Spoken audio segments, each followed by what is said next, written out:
যে বিষয়ে একটা ডায়লগ করবে, ডায়লগটা তোমরা শুনে যাবেন। আমার জন্য কি ডায়লগ দেয়, ডায়লগ দিয়ে দাও জনাব। আসসালামু আলাইকুম, আপোনালোকক মই গুড মৰ্ণিং জনাইছোঁ। আজি আমি আলোচনা কৰিম টুল গেটৰ বিষয়ে। টুল গেট কি? আপোনালোকে কেতিয়াবা শুনিছেনে টুল গেট নামটো? যে টুল গেটত আহিলে কি কৰিব লাগে? গাড়ীবিলাকক টেক্স দিব লাগে, চৰকাৰক ইনকাম টেক্স দিব লাগে, এটা কাষ্টমাৰ অফিচক টেক্স দিব লাগে।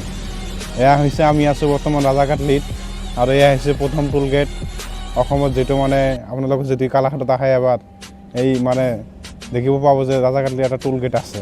ইয়াত মানে 4 চকা বাহনৰ পৰা আৰম্ভ কৰি ওপৰত 20 চকা 22 চকা যিমান গাড়ী আছে সেইবিলাকৰ মানে টেক্স লোৱা হয়। এয়া টুল গেটখন আপোনালোকক ভালে লাগিছে। এইটো দৃশ্যটো চাইছে অলপ মানে হয়, এইটো টুল গেট হয়, এইটো লেণ্ড নম্বৰ 4, এইটো কাৰ হ'ল মটৰ এইবিলাকৰ হয়। গতিকে যদি আপোনালোকে আহে কেতিয়াবা, তেনেহ'লে ইয়াত নিশ্চয় আহিব।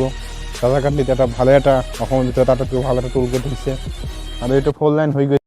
আগত এইটো ব্যৱস্থা কমেণ্ট শ্বেয়াৰ নাহে। আজি মোৰ লগত আছে সানুল ইছলাম ব্লগ, তেখেতৰ এটা চেনেল আছে, তেখেতৰ নামত মই ভিডিঅ'টো বনাই দিব। আপোনালোকে বেছি বেছিকৈ যিমানে লাইক কমেণ্ট শ্বেয়াৰ কৰিব।